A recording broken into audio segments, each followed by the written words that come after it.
उत्तर प्रदेश में योगी आदित्यनाथ बीजेपी की सरकार चलाते हैं और आंध्र प्रदेश में चंद्रबाबू नायडू एनडीए की सरकार चलाते हैं, जिसमें बीजेपी पार्टनर है। अपनी सरकार और अलायंस की सरकार में कितना फर्क होता है, ये एक ही दिन लखनऊ और अमरावती से साफ हो गया। यूपी विधानसभा में सीएम योगी आदित्यनाथ का भाषण खूब वायरल हो रहा है, जिसमें उन्होंने मुसलमानों के बारे में बोला। जब योगी लखनऊ में भाषण दे रहे थे, तब आंध्र प्रदेश में चंद्रबाबू नायडू की सरकार मुसलमानों के लिए रेड कारपेट बिछा रही थी। अब इधर जो बवाल हुआ, वो बवाल आपको बताएंगे, उससे पहले योगी आदित्यनाथ का बयान सुनिए। आप हर अच्छे कार्य का समाज आज के यही ढोंग है, आप लोगों का यही ढोंग है। हर अच्छे कार्य का आप विरोध करेंगे, हर अच्छे कार्य का आप विरोध करेंगे। हर अच्छा कार्य जो प्रदेश के हित में है, देश के हित में है, आप उसका विरोध करेंगे। और मुझे लगता है इस प्रकार के विरोध की निंदा होनी चाहिए और हम इसका समर्थन करते हैं जो उत्तर प्रदेश के बोलियों को सम्मान मिल रहा है।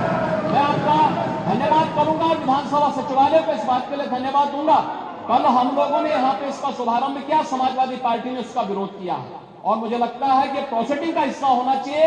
इनको समाज के सामने एक्सपोज करना चाहिए। अपने बच्चों को ये लोग पढ़ाएंगे इंग्लिश स्कूलों में और दूसरे के बच्चे के लिए अगर वो सुविधा सरकार देना चाहती है, कह देंगे उर्दू पढ़ाओ इसको, यानी उसको मौलवी बनाना चाहते हैं, कटबुल्ला बन के इसको ले जाना चाहते हैं। ये नहीं चल सकता। रमजान का महीना शुरू होने वाला है और मार्च रमजान का महीना होगा। मुसलमान नमाज पढ़ेंगे, रोजा रखेंगे, रोजमर्रा के कामकाज और नौकरी के ड्यूटी के साथ।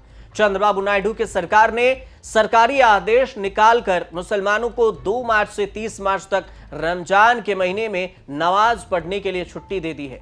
रमजान के दिनों में नमाज पढ़ने के लिए ऑफिस से 1 घंटे पहले 4 बजे से पहले ही छुट्टी हो जाएगी। आंध्र प्रदेश के ऑफिसर्स में सरकारी ऑफिसर्स, टीचर्स, कॉन्ट्रैक्टर, कर्मचारी, आउटसोर्सिंग और सरकारी कंपनियों के कर्मचारियों को भी रियायत मिली है। गांव, वार्ड से लेकर राजधानी तक ये नियम लागू होंगे। अब चंद्रबाबू नायडू के इस आदेश ने बीजेपी को ही फंसा दिया है। नायडू के आदेश का न विरोध कर सकते हैं बीजेपी और न समर्थन बीजेपी कर सकती, इसलिए चुप रहना भी मुश्किल है। शायद अंदाजा होगा कि जिस बात के लिए तेलंगाना में कांग्रेस की रेवंत रेड्डी सरकार पर चढ़ाई कर रखी थी बीजेपी, वही चंद्रबाबू नायडू भी कर रहे हैं। चंद्रबाबू नायडू इसलिए अहम है क्योंकि बीजेपी उनके पार्टनर है। जनसेना के पवन कल्याण भी सत्ता में आने के बाद खुद को सनातनी हिंदू बताने वाले राजनीति में तेजी से बढ़ रहे हैं, फिर भी उन्होंने मुसलमानों को खुश कर दिया। मुसलमानों के हक में आदेश जारी करने के लिए ग्राउंड तेलंगाना में कांग्रेस सरकार के सीएम रेवंत रेड्डी ने सेट किया था। तेलंगाना और आंध्र प्रदेश भले 2 अलग अलग राज्य हैं, लेकिन दोनों राज्यों की जो सामाजिक स्थितियां हैं एक जैसी है। दोनों राज्य तेलुगु भाषी है। रीति रिवाज राज्य बंटने से बदल नहीं गए हैं। रमजान भी दोनों राज्यों में आएगा, तो ऐसा कैसे होगा कि एक राज्य में रमजान रोजे के लिए रियायत मिलेगी और दूसरे में नहीं। रेवंत रेड्डी और चंद्रबाबू नायडू ने बढ़िया समझदारी दिखाकर अपने अपने लोगों को संतुष्ट कर दिया।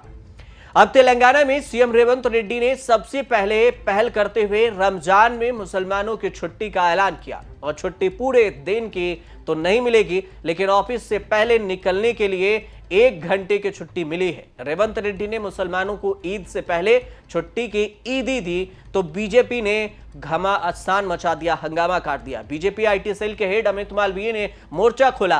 तेलंगाना सरकार के सरकारी आदेश की कॉपी शेयर करते हुए लंबा पोस्ट लिखा। तुष्टीकरण का वायरस तेलंगाना की कांग्रेस सरकार में फैल गया है, जिसे रमजान के दौरान मुस्लिम राज्य कर्मचारियों के लिए काम के घंटे कम करने को मंजूरी दे दी है। हिंदुओं को नवरात्रि के व्रत के दौरान ऐसी कोई छूट नहीं दी जाती। यह दिखावा मुसलमानों की भलाई के लिए नहीं, बल्कि एक वोट बैंक बढ़ाने के लिए है।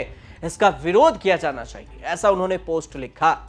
रेवंत रेड्डी वाला नियम फौरन लागू करके चंद्रबाबू नायडू ने बीजेपी के मुसलमानों को छुट्टी के खिलाफ कैंपेन की हवा ही निकाल दी। चंद्रबाबू नायडू ने भी रमजान की छुट्टी दे दी तो बीजेपी वालों की बोलती बंद हो गई। रेवंत रेड्डी सरकार इस बात का क्रेडिट नहीं ले रही है कि हमने कुछ नया किया, या नहीं किया। अल्पसंख्यक मंत्री मोहम्मद अली शब्बीर ने कहा कि रमजान में छुट्टी की सुविधा केसीआर की सरकार से शुरू की थी।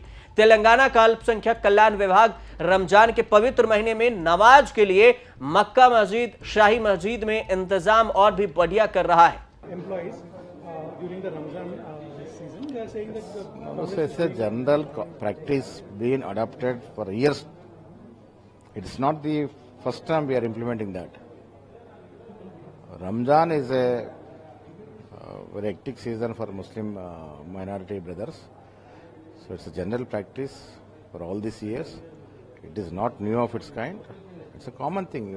See, BJP leaders have habituated to make noise of such happenings and take advantage of from that happening. Now we are facing MLC elections. To get votes in that MLC elections, trickingly they are making this sort of noise. Nothing more than that. Ramzan में छुट्टी देकर रेवंत रेड्डी जैसे महफिल लूट ले गए और कांग्रेस सरकार के फैसले के जमकर तारीफ वो भी कर रहे हैं जो विरोधी हैं। AIMIM के असदुद्दीन ओवैसी ने फैसले की तारीफ की। सपा के अबू आजमी तो इतने खुश हुए कि कहा कि तेलंगाना सरकार ने जो इंसानियत दिखाई है उसके लिए मुसलमान उनको दुआएं देंगे। अबू आजमी ने मांग की है कि महाराष्ट्र सरकार के ऐसे ही कुछ करे, क्योंकि जब रमजान चल रहा होगा तब महाराष्ट्र विधानसभा का सत्र भी चल रहा होगा। तेलंगाना और आंध्र प्रदेश में अच्छी खासी आबादी है। जितना अहम कांग्रेस के लिए है उतना ही चंद्रबाबू नायडू के लिए आंध्र प्रदेश भी है। अब तेलंगाना में मुसलमानों की आबादी 12% से ज्यादा है। जातीय जनगणना के बाद रेवंत रेड्डी पिछड़े मुसलमानों का आरक्षण की सुविधा बढ़ाने जा रहे हैं। आंध्र प्रदेश में मुसलमानों की आबादी करीब 10% है। चंद्रबाबू नायडू की जो राजनीति है उसको बड़ी ताकत मिलते मुसलमान वोट बैंक से ही है। उन्होंने नया या फिर पहली बार नहीं किया है। पिछली बार जब सीएम थे तब मुसलमानों को आरक्षण देने का फैसला किया था। हालांकि संविधान कानून के कारण फैसला टिका नहीं और एनडीए सरकार बनते ही नायडू ने मुसलमानों को हज यात्रा के लिए 1 लाख की मदद देने का भी ऐलान कर दिया। अब जो विवाद हो गया वो छुट्टी को लेकर। अब देखिए हालात ऐसे हो गए हैं कि चंद्रबाबू नायडू ने जो फार्मूला अपनाया रेवंत रेड्डी का, उस फार्मूले को लेकर बीजेपी एक राज्य में हमलावर थी, दूसरे में खामोश। अब नायडू ने ही ऐसा खेल खेला कि बीजेपी को ही खामोश कर दिया। बीजेपी दोनों में से किसी पर सवाल नहीं उठा सकती। भला इसी में होगा कि शायद इसी वजह से पीछे हट गई होगी और शांति से रहेंगे कि अगर हम तेलंगाना में सवाल उठाते हैं तो आंध्र प्रदेश में भी सवाल उठेंगे। फिलहाल आपको ये रिपोर्ट कैसे लगी हमें जरूर बताइएगा और देखते रहिए न्यूज़ तक।